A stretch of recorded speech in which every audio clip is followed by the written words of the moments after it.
Hello everyone, welcome back to another Let's Play through Planescape Torment with me, your host Tim. It's been a week since I played, and my voice might sound a bit different. I'm going to take all 2 minutes to explain what's going on here.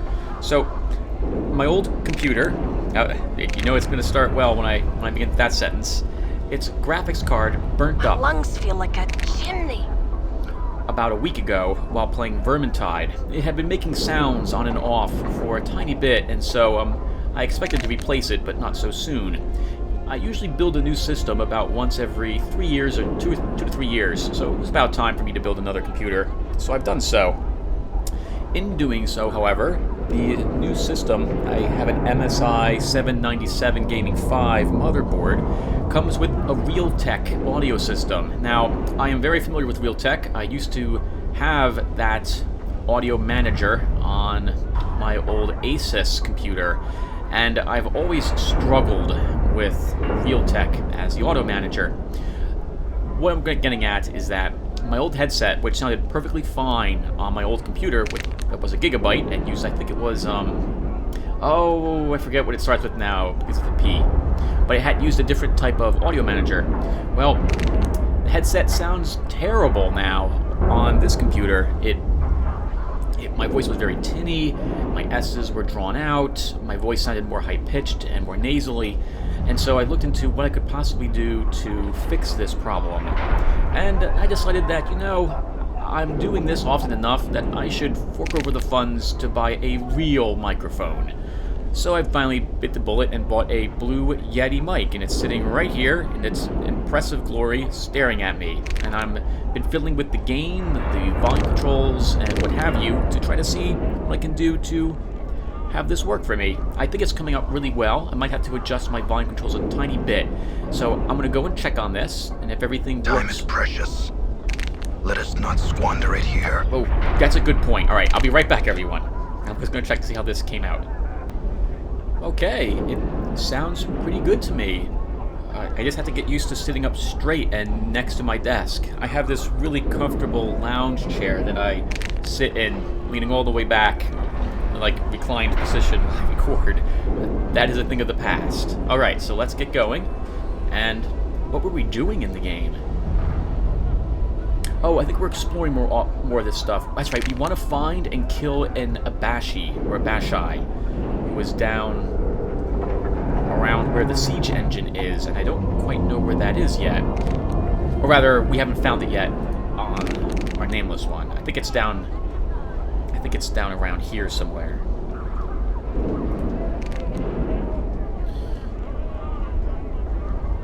And Z. And we have a walking guard. I'm gone.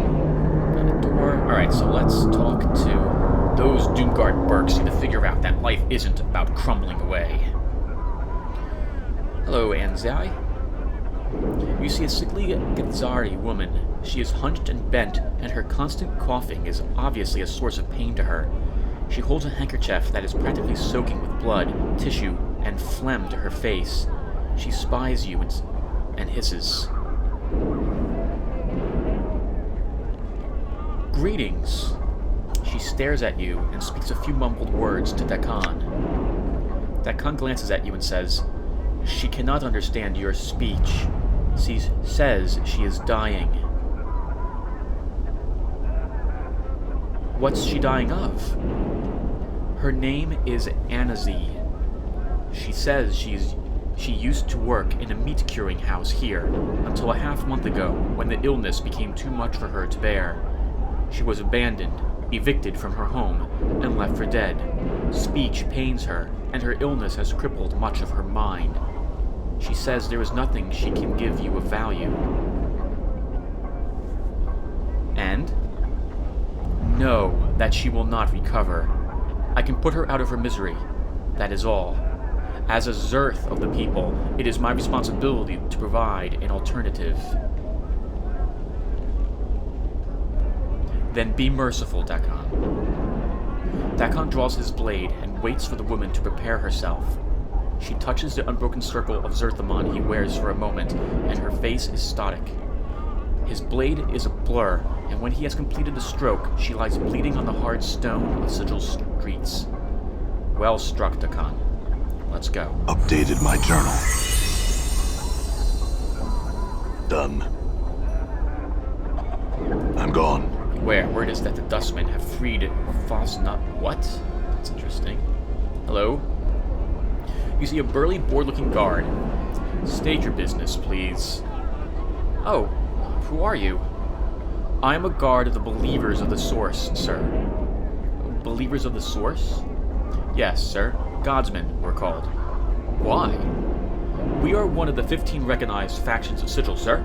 We believe that every being has within it the spark of divinity, neither good nor evil, necessarily, but potential to be divine. Beyond divinity, we believe there lies something greater. We believe all life has a purpose and a goal, and we are devoted to understanding what these goals are. We strive toward greatness with every step in our lives.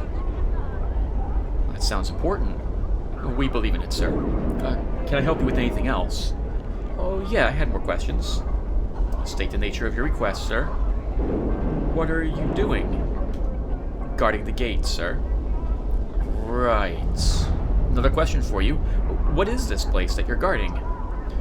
You are in front of the Great Foundry, home to the Believers of the Source. What is the Great Foundry? Aside from being home to the Believers of the Source, it is also one of the largest foundries known to mortal existence. Much traffic passes through these gates. We take orders from all across the plains.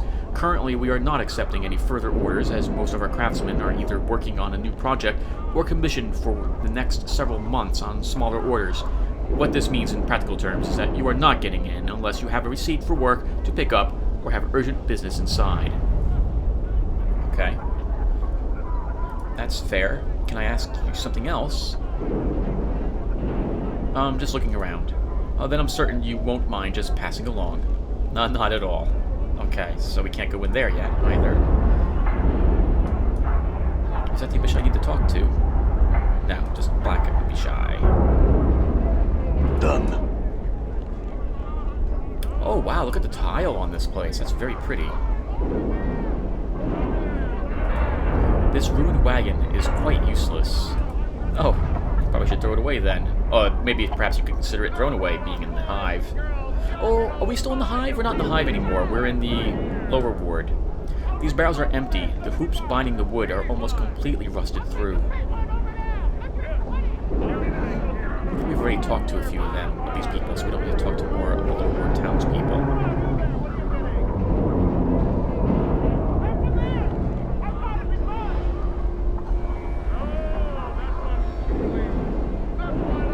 Huh. Let's try talking to this Gith. This man has rough, leathery skin and a pale yellow cast to his gaunt features. His face is angular, his nose is small and highly placed, and his ears taper to points. A tracery of tattoos and scars cover his body. He is dressed in strange, gaudy leathers that look more ornamental than combat-ready. His eyes are like two small black stones, and they track you as you approach. Before you reach him, Dakan pauses. I would caution you against speaking to this Githyanki. What's a Githyanki? Updated my journal. Githyanki and Githzari were once of common stock. We were slaves and food for the Illithids, mind flailers, who devoured our lives in order to succor their own. One of our ancestors, the warrior queen Gith, led us to victory against the Illithids, and we escaped. We have waged unending war on the mind flailers ever since. However, there was disagreement over the future of our people. Upon the blasted plains, our leader, Zerthamon, made the pronouncement of two skies, and steel was bared. One race became two. It is a rift that cannot be crossed peacefully. We'll let it go then. Let's go. I don't tend to get that kind of angry. This air's making my skull itch. Of course, if we don't talk to any Githyanki, we won't hear their side of the story. Hi? Hello, Darren. You see a boisterous auctioneer. He is very animated and does a lot of shouting, yelling, and stomping. He seems to have a tendency toward melodrama and makes a lot of strange facial expressions as he waves his arms. Greetings there, sir. He glances at you and motions to the crowd that he's taking a break. Well, 1,000 greetings I do bestow on you, sir. He does a double take when he notices your scars. You know, I take one look at you with my discerning eye, and I see a man in the market for some healing charms. Do you have any charms? He gives you a shocked look and gestures grandly at himself. Do I, Darren, have any charms? No, sir, I do not. However, don't let that fact discourage you. I have plenty of other items for sale. He points to the rear of the auction block where a group of people stands in chains. Oh, you sell slaves? He shakes his head. No, sir. These are indentured servants, not slaves. For the most part, they are guilty of minor crimes. The proceeds from their sale go toward paying their debt to the city. After their term of servitude, they will be free citizens once again. Huh. I guess that sounds like a good way to pay their debt to society. Yeah, I kind of agree with that. I guess if this is the law of the land, it's better than being thrown into a prison to rot. I suppose someone would hire them, be able to feed them or what have you, and they would work off their debt, whatever it was, or punishment, crime, I guess penance, right? Atonement, this would be what it is, as opposed to just spending time in jail. Yeah, I guess this could work, assuming you weren't put here improperly, or what's the word I'm looking for? Assuming that you were not put in here under false pretenses. It sounds like a good way to pay their debt to society. He gives you a bright smile. I don't concern myself with such thoughts. My task is to sell their contracts as given by the courts of Sigil. He lowers his voice as he leans in closer. And collect a percentage for my efforts, you understand. You said they were guilty of crimes. What crimes did they commit? He shrugs his shoulders in an exaggerated way. I don't know for certain, but I would guess theft, assault, or not being able to pay their debts. Those are the most common transgressions. Huh. Can I ask you something else? Yeah, little time for such wigwag, friend. There's deal to be done. Speak quick. What can you tell me about this ward? He gestures grandly about him. This, sir, is the lower ward, home of the common people and little else of interest. The only items worth mentioning here would be the foundry, the open-air market, and the siege tower. But tell me about the foundry. He opens his arms and looks toward the sky. The worship of all creation, where steel and a person's soul is shaped into works of art, and creation itself can be changed within its walls. He returns his gaze to you. So say the godsmen. The godsmen? A noble faction, all can become gods, if they simply learn enough during their lifetimes, that they grow, develop, and become better spirits. Can you think of a nobler faction? Well, tell me about the siege tower.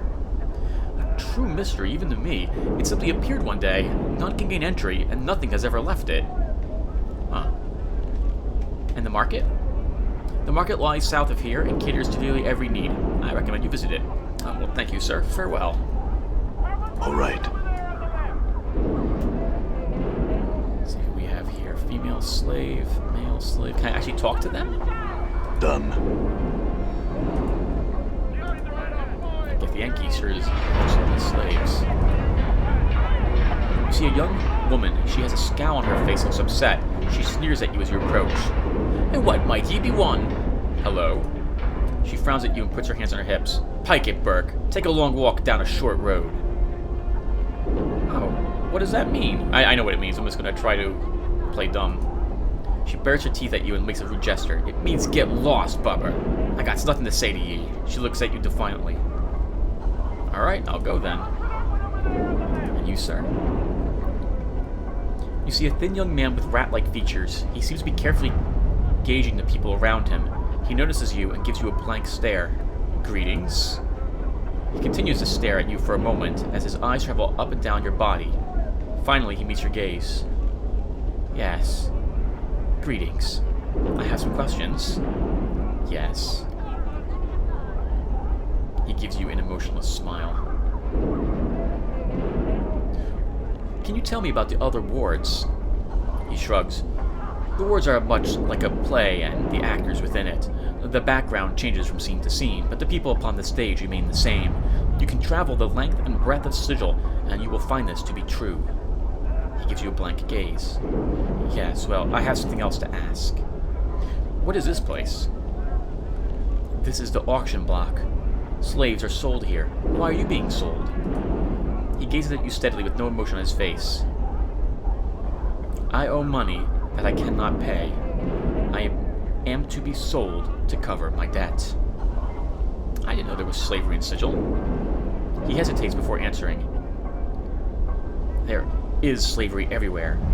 Most people just don't realize it. We are slaves to our emotions. The need to eat and breathe. The need to excrete even the laws by which we govern ourselves. We are all slaves. I see your point. By recognizing your slavery to an uncaring multiverse, you can take steps to free yourself. Oh? How so? He shakes his head. Only you can answer that question. You must look within yourself. He falls silent and continues to stare at you blankly. Can I ask you something else? Is there anything worth seeing around here? He opens his arms as if to embrace the world and looks at you with empty eyes. All things have worth. All things are worthless. All things are worth seeing. He lowers his arms. We look at the world as individuals, and as individuals we assign worth. What has value to me may be worthless to you. All things are therefore worth seeing so that we can build a universe in which we decide to live. Wow, that's pretty deep. I must be going now. Farewell. Wow. You see a man with a sad face. He gives you a hopeless look as you approach. Hello. You want something, Burke? Can I ask you some questions? Look, Burke. He shakes his head. I ain't exactly in a position to be answering your stupid questions. Pike off. Wow, what's going on here? This is the auction block, clueless. I'm being sold as a slave. Now go get yourself hipped. What does that mean? He smiles at you. It means go take a long walk through a one-way portal and don't come back. I see. So why are you being sold? He gives you a frustrating look. I've got such a wonderful personality that I figured I could make some jink by selling myself. Now, how about making that your last question, you barmy sod? I want to know the real reason you're being sold. He starts to look angry, then seems to give up. I bled some sod, alright. I got drunk, we had a fight, and I put a shiv into him. I think the powers he didn't die. It'd be the prison for me if he had. The prison? He frowns at you. Yes, the prison. If you get sent there, it's for a good portion of your life, and it's not pleasant.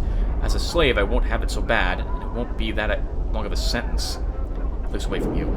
I ain't answering any more of your questions. Go away. Alright, farewell then. Tryst.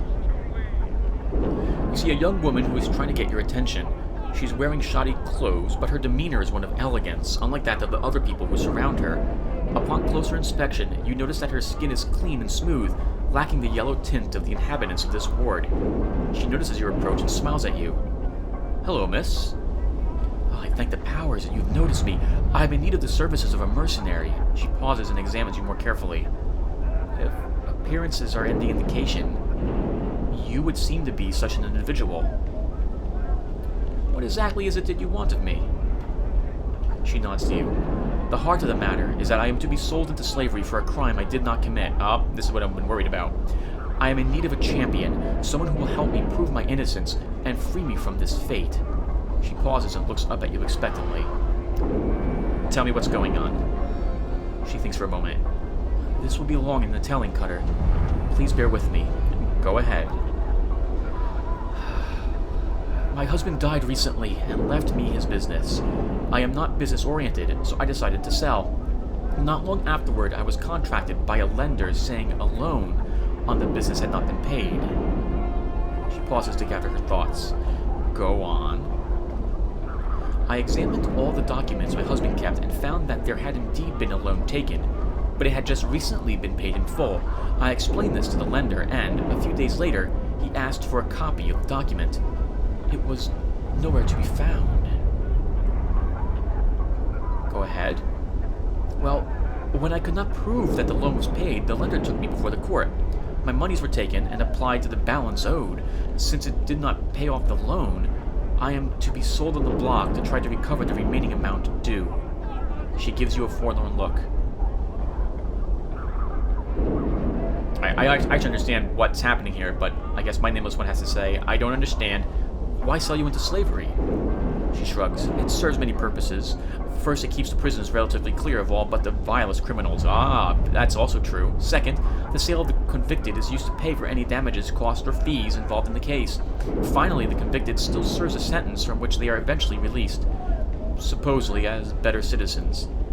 This is all fascinating, but I don't see how I can help you. I need someone to find the missing document, the one that proves the loan was paid, or if you could purchase my contract, I could pay you back. She gives you a pleading look. I can't spend the next 5 years of my life in this ward, Cutter. It will kill me. Surely you've noticed the illness is shared by all those who live here. Yes, the yellow skin and the coughing. She nods her head. Yes, Cutter, please. Can you find it in your heart to help me? She looks at you nervously. Please.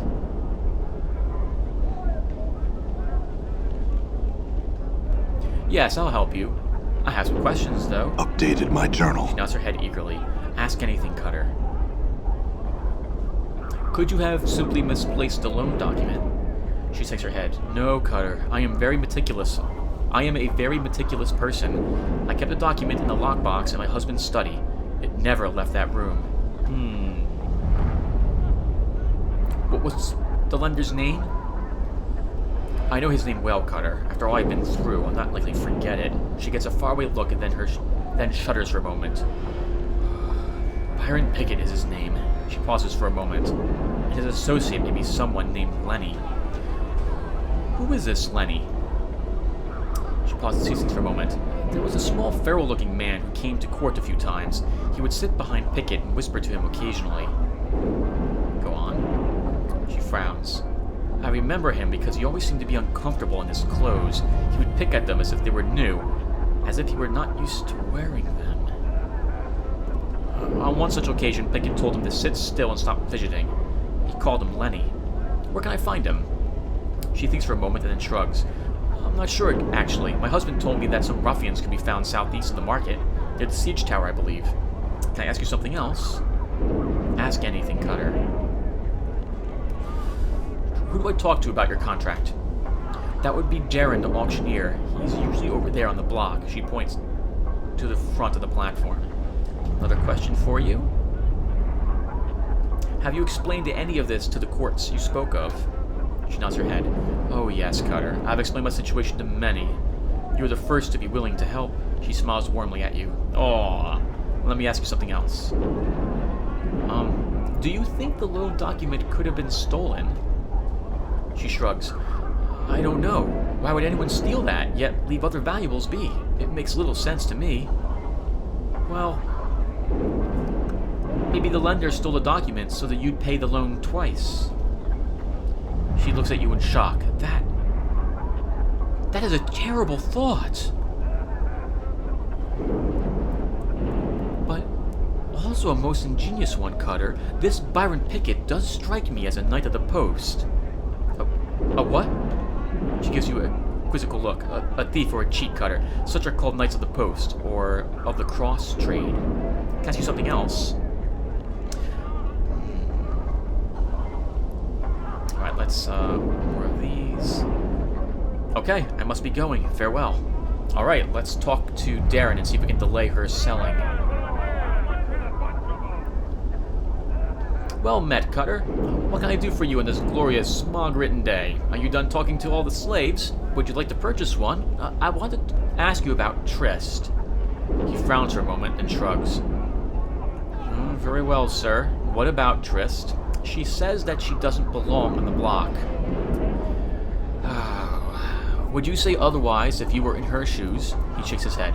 I've heard her story, sir. Although I sympathize with the lady, there is nothing I can do without evidence to back her up. What if I can prove she is innocent? As an agent of the courts, I could go before them with new evidence and have all judgments against Trist reversed. Do you have such evidence? Not at this time. Do you intend to seek such evidence on behalf of Miss Trist? Yes, I do.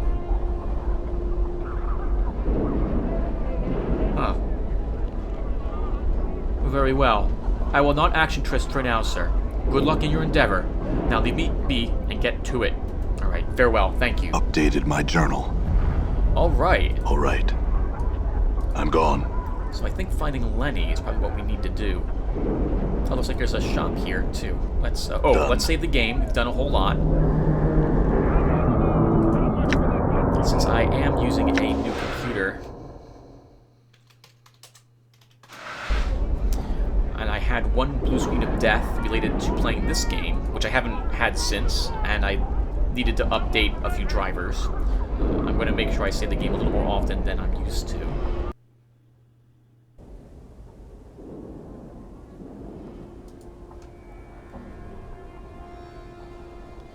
Otis, Connell, Lena. There's a giant floating head What's here. up? Sure, why not? Into your path is mine. Vault of the Ninth World. Welcome to the Vaults of the Ninth World. How may I serve you on this fine day, Sigillian? What are you? I am the voice of the Vault of the Ninth World. I am here to serve you, the customer. Instruct me in what you desire. Why is this place called the Vault of the Ninth World? Frankly, I have no idea. I think the owners thought that it would be a clever name or something. Is this place really as big as a world? No, it's just a marketing exaggeration. There's a lot of space here, but not that much. I'd like to store something. Oh, I'm sorry. We seem to be full up at the moment. Can I do anything else for you? I thought this was supposed to be a huge storehouse. Well, yes. The head sounds a little embarrassed. Only we ran out of space, and there's something a little fishy going on around here, and I don't know what. The gist of the matter is this. We don't really accept items for storage anymore. Oh. Then can I ask a few other questions for you? Oh, sure. What can I do for you? I'd like to claim something. And what is it you were looking for exactly? I don't know. Actually, I do know. I was looking for a large bag of coins. We have a bag of coins like the one you described, sir. I just need to find out one thing from you. How much was in it? Somehow, this guess feels right. 1,123 coins. Here you go, sir. Thanks for storing your goods at the Vault of the Ninth World. Can I get you anything else? No thanks. Farewell. Farewell? We at the Vault of the Ninth World value your business. Please return. Farewell. Wow. 1,123 coins picked up. I must have stored them here at some point. A strangely shapen container with secure binding sealing it. What could be in it? These sturdy crates are made of very sturdy stock. They must contain heavy items. Anything else? Although these crates are stacked in a haphazard fashion, they all appear to be sequentially numbered.